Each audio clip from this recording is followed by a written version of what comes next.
You've just saved the entire human species from extinction. You spent over a century helping your husband build a massive ark while neighbors mocked your family. You survived the flood. You rebuilt civilization from nothing. What is your name? The answer is you have no name, because you never mattered enough to be remembered. This is not metaphor. This is not exaggeration. This is documented historical erasure. The woman who survived the flood, who preserved humanity, who carried the future of the world inside that wooden vessel, has no name in the biblical text. She is referred to only as Noah's wife. She exists in Scripture as a biological accessory to a man whose name everyone knows. And she is not alone. Of the 1,426 proper names mentioned in the Hebrew Bible and the New Testament, only 9% are female. Of the 188 women who appear in these texts, 93, nearly half, have no recorded name. But here is the statistic that changes everything. Of the women who make critical decisions in the narrative, who receive direct divine revelation, who save lives and alter the course of history, 73% are anonymous. This is not accidental.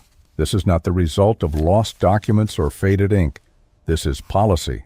This is a deliberate system of memory that decided which human beings deserved to be remembered and which did not. And the criteria was simple. If you were female, your name was optional. Your existence was conditional. Your memory was negotiable. The Bible was written across roughly 1,200 years, from the late Bronze Age through the Roman Empire. It was composed, edited, and compiled in the ancient Near East, the Eastern Mediterranean world, where Israel, Judah, Mesopotamia, Egypt, Persia, Greece, and Rome left their marks on the text. These were agricultural societies, then tribal confederations, then monarchies, then provinces of empires, and in every single phase, women were governed by the same system, patrilineal identity. Here's how it worked. A son inherited his father's name, his father's land, his father's tribal affiliation. A daughter inherited nothing. She was transferred from her father's household to her husband's household. Her identity was relational. She was someone's daughter, then someone's wife, then someone's mother. She was never herself. Genealogies in the Bible trace male lines. Abraham begat Isaac, Isaac begat Jacob. Jacob begat 12 sons who became the 12 tribes of Israel. Women appear in genealogies only when their absence would break the biological chain. Sarah is mentioned because Isaac had to come from somewhere. Rebekah is mentioned because Jacob had to come from somewhere. But the genealogy is not theirs. It belongs to the men. This system was not unique to Israel. It was common across the ancient Near East. But what makes the biblical case so striking is that we now have archaeological evidence proving that the women who were erased from Scripture had names in real life. Excavations in Samaria, an ancient capital of the northern kingdom of Israel, uncovered dozens of ostraca, broken pottery shards used for record-keeping, dating to the 8th century before the Common Era. These are administrative documents, tax records, property transfers, and they contain women's names: Ahinoam, Shelomit; Yoela, women owned vineyards, women managed estates. Women had legal identities that required their names to be written down. In Lachish, a fortified city in Judah destroyed by the Assyrian king Sennacherib in 701 before the Common Era, archaeologists found a seal impression that reads, "Belonging to Shelomit, servant of Elnathan the governor." Shelomit held an official position. Her name was engraved in clay. She mattered enough to someone, at some point, to be named. In Jerusalem, a burial inscription from the 7th century before the Common Era reads, "This is the tomb of a woman. Here there is no silver or gold, only her bones and the bones of her maidservant with her. Cursed be the one who opens this." The woman was wealthy enough to afford a rock-cut tomb. She had the authority to pronounce a curse on grave robbers. But the stone is damaged, and her name is lost. The system of memory failed even when the woman tried to preserve herself. What this means is that the scribes who wrote and edited the Bible knew the names of these women. They had access to oral tradition, to family records, to the collective memory of their communities. The wives of the patriarchs had names. The mothers of the judges had names. The women who witnessed miracles, who buried the dead, who fed the prophets, all had names. But the scribes chose not to record them, and that choice tells us everything about the system that controlled women's lives and erased women's memories. Because the question is not whether these women had names. The question is why the men who controlled the written record decided that those names did not need to survive. To understand that decision, you have to understand what daily life was like for a woman in ancient Israel and Judah, not the queens, not the prophetesses, not the exceptional cases, the ordinary woman, the anonymous woman, the woman whose name the scribes did not bother to write down. She woke before sunrise. This is not assumption. This is based on the sheer volume of labor required to keep a household alive in the ancient Near East. Grinding grain into flour was the first task of the day, and it took between 2 and 3 hours. Archaeologists have found evidence of this labor written into the bones of ancient women. Skeletal remains from Iron Age Israel show repetitive stress injuries in the upper arms, shoulders, and vertebrae, consistent with the motion of grinding grain on a stone-saddle quern hour after hour, year after year, from childhood until the body gave out. After grinding came water. In cities, water came from public cisterns or springs outside the walls, in villages from wells or seasonal streams. A standard storage jar held about 20 liters. A household needed multiple jars per day. The jars were carried on the head or shoulder. The trip was made multiple times. This was women's work. Men did not carry water. The division was absolute. Then came weaving. Spindle whorls and loom weights have been found in virtually every excavated Israelite house from the Iron Age. Weaving was not a hobby, it was survival. Every piece of clothing, every blanket, every sack, every rope had to be made by hand. A single tunic required weeks of spinning and weaving.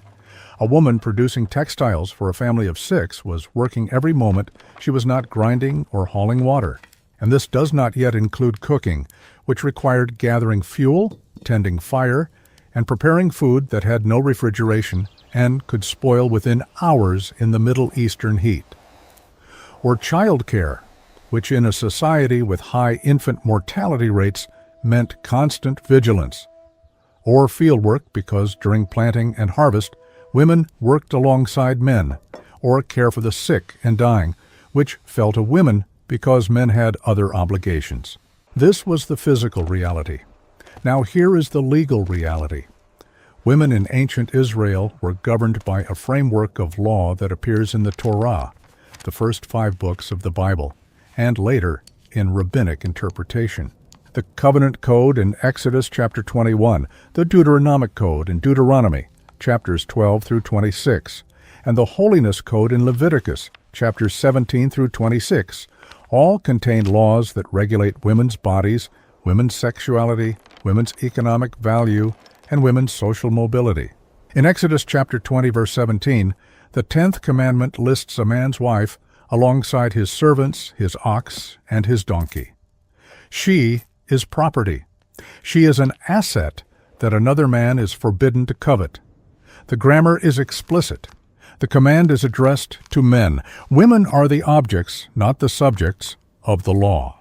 In Deuteronomy chapter 22, a woman's virginity is her father's economic asset. If she is found not to be a virgin on her wedding night, she can be stoned to death at the door of her father's house. The penalty is not for sexual immorality in the abstract. The penalty is for defrauding her father and her husband. She was sold under false pretenses. The crime is economic. The punishment is death.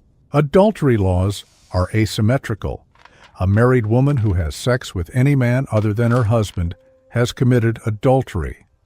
A married man who has sex with an unmarried woman has not. Adultery is defined not by marital status, but by ownership. A married woman belongs to her husband. A married man does not belong to his wife. He can have concubines, secondary wives, and in some cases, access to enslaved women without legal consequence. If a married man dies without children, his brother is required by law to marry the widow and produce a son in the dead man's name. This is called levirate marriage, from the Latin levire, meaning brother-in-law. The widow has no choice in this arrangement. Her function is to provide a male heir for her dead husband's lineage.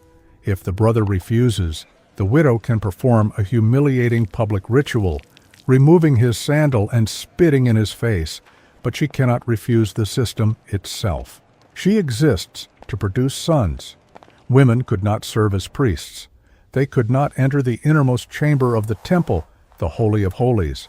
They could not make certain vows without their father's or husband's permission. Numbers chapter 30 is explicit. A woman's vow is valid only if the man who has authority over her does not object. If he objects, the vow is void. Her word is conditional. His word is final. During menstruation and after childbirth, women were considered ritually impure. Leviticus chapter 15 details the laws of menstrual impurity. A menstruating woman could not touch sacred objects, could not enter the temple, and rendered impure anything or anyone she touched. After childbirth, the period of impurity was doubled if the child was female, 40 days for a son, 80 days for a daughter. The female body was a source of contamination. Women could not testify in courts. Their testimony was considered unreliable. This is not stated explicitly in the Torah, but it is codified in later rabbinic law and reflected in practice. When the risen Jesus appeared to women first, according to the gospel accounts, the male disciples did not believe them. The text says their words seemed like idle tales. This was not personal skepticism. This was cultural norm. Women's words did not count. The physical architecture of daily life reinforced this invisibility. Israelite houses from the Iron Age, excavated at sites like Beersheba, Tel Beit Mirsam, and Hazor, show a consistent layout. A central courtyard open to the sky where most domestic labor happened, a main room for storage and public interaction, smaller side rooms for sleeping and food preparation. The courtyard was women's space. The main room was men's space. Women worked where they could be seen by the household, but not by the public. Later, in the Second Temple period, synagogues began to include a separate section for women, the Ezrat Nashim. Women could hear the Torah reading and the prayers, but they could not lead them, could not read from the scroll, could not be counted in the minyan, the quorum of 10 required for public prayer. Their presence was permitted. Their participation was not. This segregation was not cruelty for its own sake. It was order. It was the structure that allowed a patriarchal society to function without constant negotiation of women's roles. Women had a place, and the place was defined, and the boundaries were enforced by law, by custom, by architecture, and by religion. But women were not passive. Resistance leaves traces, even when the resistors are anonymous. In the book of Exodus, chapter 1, 2 Hebrew midwives, Shiphrah and Puah, are ordered by Pharaoh to kill all male infants at birth. They disobey. They let the boys live. When Pharaoh confronts them, they lie to his face. They say Hebrew women give birth too quickly for the midwives to arrive in time. Pharaoh believes them. The text does not punish them, it rewards them. God gives them families of their own. Shiphrah and Puah have names. They are almost unique in this regard. Most women who resist do not. But the evidence of resistance is there. Archaeologists have found small terracotta figurines at Israelite sites depicting a female figure with prominent breasts, often interpreted as representations of Asherah, a Canaanite goddess associated with fertility. The prophets rail against Asherah worship. Jeremiah chapter 44 records women defending their right to worship the Queen of Heaven, saying that when they did, they had plenty of food and saw no disaster. When they stopped, disaster came. The women are anonymous in the text. but their defiance is recorded. Amulets with non-orthodox inscriptions have been found in tombs. Some invoke Yahweh and his Asherah, suggesting a folk tradition in which the God of Israel had a female consort. This was not official theology. This was domestic religion, practiced by women outside the control of male priests and scribes. And then there are the stories that make it into the text, but are told in a way that exposes the system's cruelty. In Judges chapter 11, a man named Jephthah makes a vow to God. If God grants him victory in battle, he will sacrifice the first thing that comes out of his house to greet him. He wins. His daughter comes out dancing. She is his only child. He tells her of the vow. She does not protest. She asks only for 2 months to wander the hills with her friends and weep because she will die a virgin. Her grief is not about death. Her grief is about dying without fulfilling the one function that would have given her social existence. She will never be a wife. She will never be a mother. She will never be remembered through a son. The text says the women of Israel mourned her every year, but the text does not say her name. She is the daughter of Jephthah. That is all. If you are beginning to see that this is not about a handful of forgotten characters, that this is about an entire system of selective memory built into the structure of one of the most influential texts in human history, subscribe to this channel, because in the next 20 minutes, you are going to learn who these women were, what their lives actually looked like, and why the men who wrote the Bible chose to erase them. The names exist. They always did. Archaeology has been pulling them out of the ground for the past century. Seals, ostraca, inscriptions, contracts, all proving that women in ancient Israel had names, had property, had identities. The question is not whether they had names. The question is why the Bible refuses to say them. The wife of Noah is not the only woman who saved the world and then vanished into anonymity. She is part of a pattern, and once you see the pattern, you cannot unsee it. The Bible is full of women who act, who decide, who shape the narrative, and the majority of them are called the wife of, the daughter of, the mother of. They are never themselves. The mother of Samson is one of the most theologically significant figures in the book of Judges. An angel of the Lord appears to her in chapter 13, not to her husband, to her. The angel tells her she will conceive a son who will begin to deliver Israel from the Philistines. She is barren. This is a miracle. She is the recipient of direct divine revelation. She runs to tell her husband, Manoah. Manoah prays for the angel to return. The angel returns, and again he appears to the woman first. She runs to get Manoah. Manoah asks the angel questions. The angel answers. Manoah offers a sacrifice. The angel ascends in the flame. Manoah realizes they have seen God and fears they will die. The woman, his wife, reassures him with logic.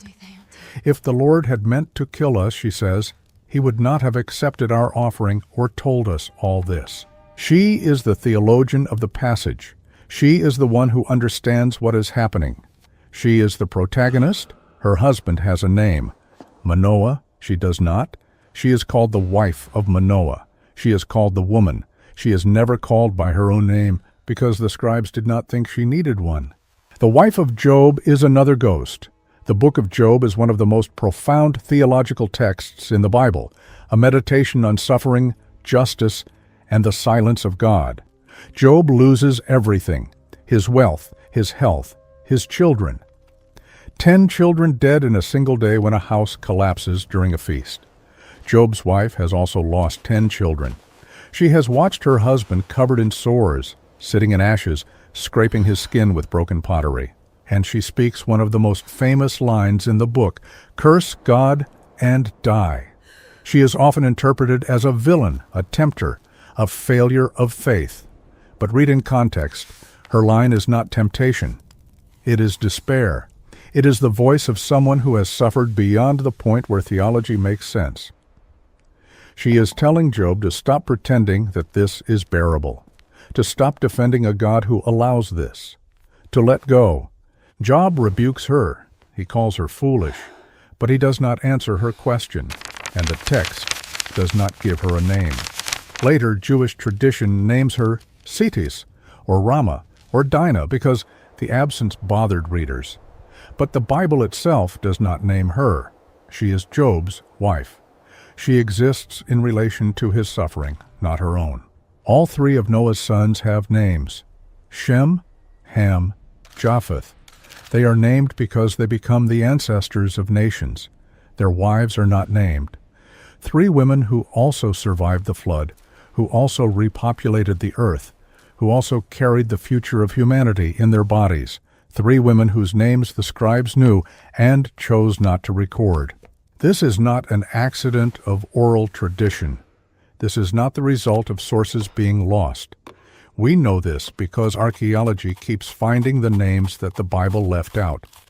In Samaria, 8th century ostraca list women as property owners: the vineyard of Ahinoam, the estate of Shelomit. These are legal documents. The names are required for the transaction to be valid. The scribes handling land transfers needed women's names. The scribes writing scripture did not. A seal from the 7th century before the Common Era found in Jerusalem reads, "Belonging to Shelomit, servant of Elnathan the governor." Shelomit held an administrative position in the royal household. Her name was stamped on official documents. She had authority. She had identity. She is not mentioned in the Bible. In Arad, a fortress city in the Negev, archaeologists uncovered letters written on pottery shards, including one that mentions a woman named Yoela. The letter is a request for supplies. Yoela is either sending the request or receiving it.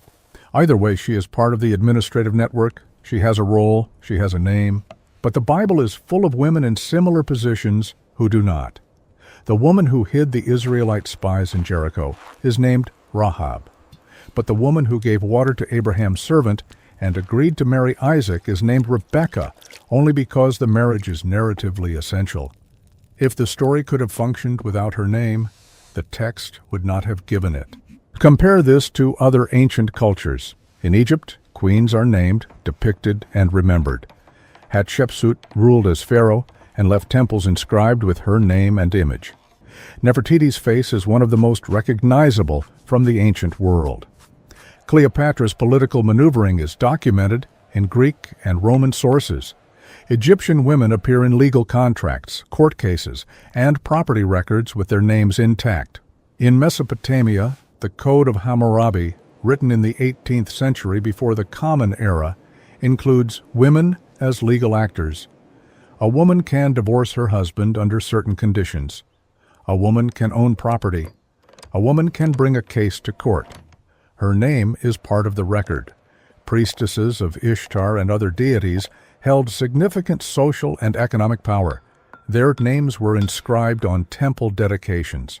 In Greece, Sappho's poetry survived because her name and reputation were too significant to erase.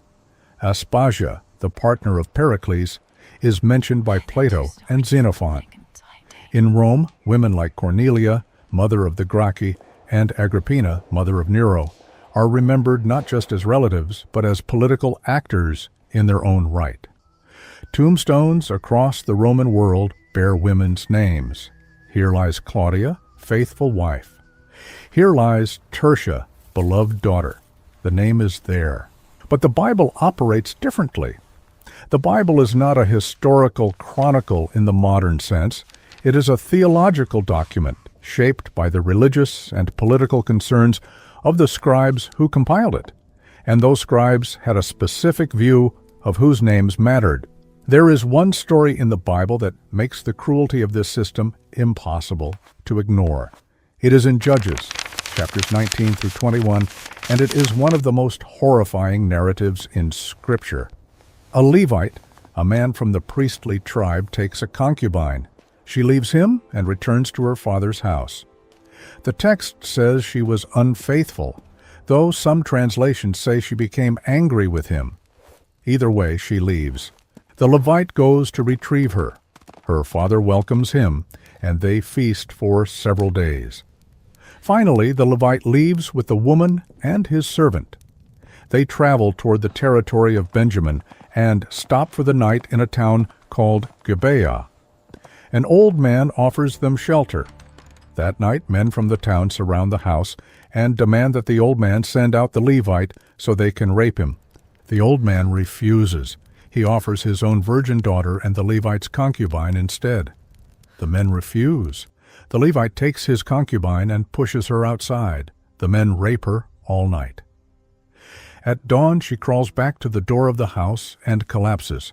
In the morning, the Levite opens the door and sees her lying there. He tells her to get up. They are leaving. The text does not say whether she is alive or dead at this moment. He puts her on his donkey. When he gets home, he takes a knife and cuts her body into 12 pieces. He sends one piece to each of the 12 tribes of Israel. The tribes are horrified. They demand that Benjamin hand over the men of Gibeah. Benjamin refuses. A civil war begins. 65,000 people die. Entire cities are burned. The tribe of Benjamin is nearly wiped out. This woman is the cause of a national catastrophe. Her body becomes a message that ignites a war. She is violated, murdered, and dismembered. And the text does not give her a name. She is called the concubine. She is called the woman. She is never herself. In 2023, forensic archaeologists analyzing skeletal remains from Lachish, a city destroyed by the Assyrian army in 701 before the Common Era, found evidence of repeated trauma consistent with domestic violence. Healed fractures in the arms, ribs, and facial bones of women buried in common graves. Women whose names are not recorded, women whose suffering left marks in bone that no scribe thought to document. These are not isolated cases. These are patterns. The Bible contains 188 women. 93 of them have no name. But more than that, of the women who do have critical narrative roles, who make decisions that alter the course of the story, who speak to God or are spoken to by God, 73% are anonymous. This is not oversight. This is method.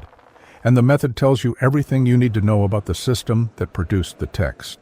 The men who wrote and edited the Bible were not neutral recorders of history. They were a tiny, elite, literate class in a society where literacy was rare and restricted. Estimates suggest that less than 5% of the population of ancient Israel and Judah could read and write. Almost all of them were men. Almost all of them were priests, scribes, or royal officials. These men compiled and edited the biblical texts over centuries, but the most intensive periods of editing happened during moments of national crisis. The Babylonian exile in 586 before the Common Era, when Jerusalem was destroyed and the elite were deported to Babylon. The return from exile under Persian rule when the community was trying to rebuild its identity. The forced Hellenization under Greek rule when Jewish culture was under threat. In each of these periods, the editors shaped the text to reinforce what they saw as essential to survival: tribal identity, priestly authority, male lineage, covenant with God through male leaders. The text was not written to preserve everyone's memory. It was written to preserve the memory of the people the editors believed mattered. And they believed that women, in most cases, did not matter enough to be named. The Hebrew language had the tools to name women. When the scribes wanted to, they did. Deborah the prophet and judge, Ruth the Moabite, Esther the queen, Abigail, who saved her household through diplomacy, Bathsheba, who became the mother of Solomon, Rachel and Leah, the mothers of the 12 tribes. These women are named because their stories could not function without their names, or because they acted in ways that could not be ignored. But women who simply lived, who obeyed, who suffered without rebelling, who fulfilled their roles without disrupting the system, those women did not need to be remembered as individuals. Here is the question that changes everything. Why does the wife of Noah not have a name? She built the ark alongside her husband. She survived the flood. She is the mother of all living humans after the deluge, just as Eve was the mother of all living before it. Eve has a name. Why doesn't she? Because she did not challenge Noah. She did not question God. She did not disobey. She was faithful, obedient, and invisible. The ark belongs to Noah. The covenant is with Noah. She is a supporting role. She is essential to the biology of the story, but not to the theology. And theology is what the scribes cared about. Every one of Noah's sons has a name: Shem, Ham, Japheth. They are named because they become the ancestors of the nations. The table of nations in Genesis chapter 10 traces the world's peoples back to these three men. But their wives, the women who also became ancestors of nations, are not named. Three more ghosts. Why does the mother of Samson not have a name? Because she is a vessel, not a source. The angel speaks to her, but the promise is about the son. She carries the hero.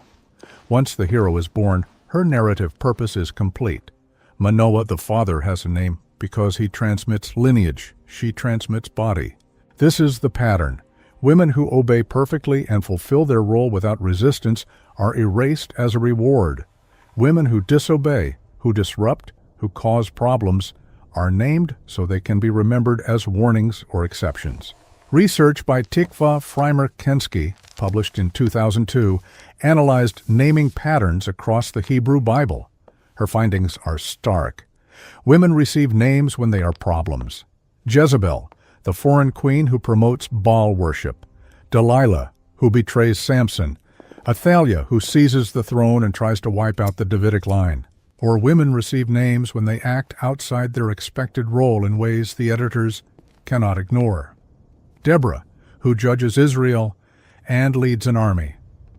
Esther, who becomes queen and saves her people from genocide. Judith, in the deuterocanonical tradition, who beheads an enemy general. But women who are perfect wives, perfect mothers, perfect daughters, women who do exactly what the system asks of them, are systematically erased. Obey and disappear. Disobey and be remembered as a villain or an anomaly. Who benefited from this erasure? The scribes themselves. They preserved male genealogies because inheritance, property, and tribal identity flowed through men.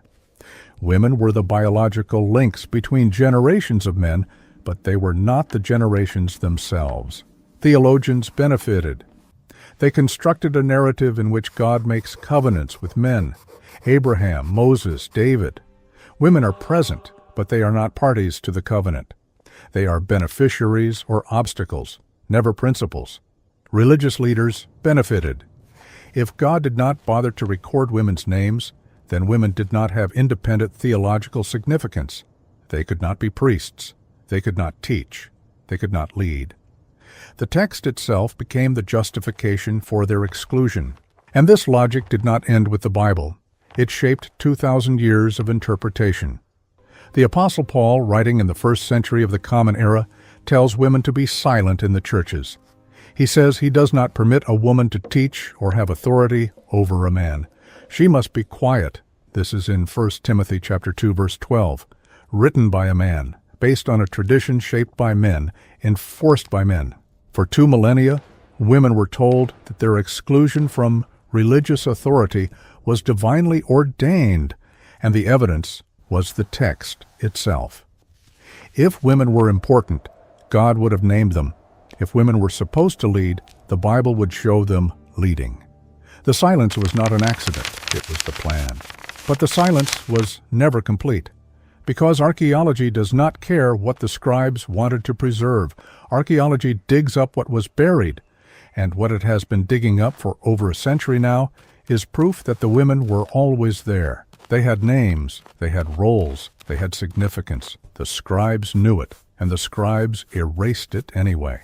If this is not a story you were expecting to hear, if this is not what you were taught about the Bible or about women in the ancient world, if you are realizing that the erasure of women's names was not an accident, but a deliberate editorial choice made by men who had the power to decide what history would remember, leave alike, you are watching a documentary that a lot of people would prefer did not exist. The policy of erasure did not die with the scribes. It lived on in every structure that treated women's contributions as secondary, every system that recorded men's names and called women by their relationships. It lived on in the assumption that women's stories did not need to be preserved because women were not the subjects of history. They were the backdrop. For 2,000 years, Christian theology and Jewish tradition were built on texts that presented women as auxiliary, not co-creators, not partners in covenant, not agents with independent spiritual authority. The absence of their names in Scripture became proof that they were never meant to have authority in the first place. When the early church debated whether women could preach, teach, or lead congregations, the argument against them was simple. Show me where God called a woman to lead. Show me where a woman prophet is named as equal to a male prophet. The text was the evidence. And the text had been shaped by scribes who did not think women's names mattered. This logic justified the exclusion of women from the priesthood in Catholicism and Orthodoxy. It justified the prohibition against women teaching men in conservative Protestant traditions. It justified the idea that a woman's highest calling was to be a wife and mother, because that was the only role the Bible consistently affirmed. Women who stepped outside that role were either villains or anomalies, and either way, they proved the rule. But the policy of erasure extended beyond theology. It shaped the way history was written, the way memory was constructed, the way contribution was valued. Academic citation practices in the 20th century revealed the same pattern. A study analyzing thousands of scientific papers found that when men were cited, they were referred to by last name alone. When women were cited, they were often referred to in relation to their husbands. The wife of Dr. So and so. The research assistant to Professor such and such. Marie Curie, the only person to win Nobel Prizes in 2 different sciences, was nearly excluded from the Nobel Prize in Physics in 1903. The prize was initially intended for her husband, Pierre and Henri Becquerel. It took a letter from a Swedish mathematician to the Nobel Committee pointing out that Marie had done much of the work before she was added. Her name was almost erased from one of the most significant scientific achievements in history. Monuments and memorials reflect the same absence. A survey of street names in major cities found that less than 10% of streets are named after women. In some cities, the number is less than 5%. Women who fought in wars, who led movements, who saved lives, are absent from the geography of public memory. Even tombstones, which might seem like the most personal form of memory, often reflect relational identity. Here lies Mary, beloved wife of John. Here lies Sarah, devoted mother. The name is there, but the identity is still defined by relationship, not by the woman herself. This is the inheritance of the scribal system. The logic that said a woman's function mattered more than her personhood. That said a woman who obeyed perfectly should disappear into her role. That said memory was a resource to be allocated, and women did not merit the expenditure. But something has changed. Starting in the 1980s, a new field emerged: feminist biblical archaeology. Scholars like Carol Myers, Tikva Frymer-Kensky, Phyllis Tribal, and Amy Jill Levine began asking different questions. Not just what does the text say, but what does the text not say? Not just who is named, but who is unnamed, and why. They began cataloging every unnamed woman in the Bible: the wife of Noah, the mother of Samson, the daughter of Jephthah, the concubine in Judges, the woman who anointed Jesus, the Samaritan woman at the well. And they began proposing names for them in academic writing, not as canon, but as an act of restoration. The wife of Noah becomes Naamah in some retellings, based on a rabbinic tradition. The mother of Samson is called the woman of Manoah in scholarship, acknowledging her as a figure in her own right. Projects like the Lost Women of the Bible, launched in 2019, have created comprehensive databases of every woman mentioned in Scripture, named or unnamed, analyzing their roles, their cultural contexts, and the historical realities of their lives. The goal is not to rewrite the Bible. The goal is to recover the memory that the Bible erased. Progressive Jewish and Christian communities have begun to include these women in liturgy. When the story of the flood is read, some congregations now add a blessing for Naamah, the name tradition gives to Noah's wife. When the story of Samson is read, some name his mother, honoring the woman who received the angelic vision. This is not revisionism. This is excavation. The names were always there, buried under centuries of editorial choice. Archaeology, linguistics, and historical analysis are bringing them back to the surface. Because here is the truth that the scribes could not erase. The woman who survived the flood did not die in the flood. She lived, she rebuilt, she carried the future. But she was drowned in forgetfulness. The flood did not kill her. The scribes did. Every name that was erased is an assassination of memory, and assassination of memory is the most complete form of death. You die twice, once when your heart stops, once when the last person who remembers your name forgets it. But the scribes are gone, and the clay tablets remain, the ostraca remain, the seals remain, the inscriptions remain. Every piece of broken pottery with a woman's name on it is a birth certificate issued 2,000 years too late. These women had names. They always did. Now the question is not what the scribes chose to remember. The question is what we choose to do with what they tried to erase, because the logic of erasure is still here. It is in the structures that treat women as auxiliary. It is in the systems that record men's achievements and call women by their relationships. It is in the assumption that some lives are worth remembering and some are not. How many women in your life are introduced as the wife of, the mother of, the daughter of? How many times have you referred to someone that way because the relationship seemed more important than the person? Think about it right now. What is the full name of your best friend's mother? Do you know it? Oh, the scribes who wrote the Bible are not here anymore. But their logic is. It is in the way we allocate memory. It is in the way we decide whose name matters. It is in the way we talk about women as roles instead of people. The wife of Noah had a name. The mother of Samson had a name. The concubine in Gibeah had a name. The women who ground grain and carried water and wove cloth and buried the dead, all of them had names. The scribes knew the names. The scribes chose silence. You do not have to. The question is not whether these women mattered. The question is whether you will continue the policy of forgetting or whether you will start saying the names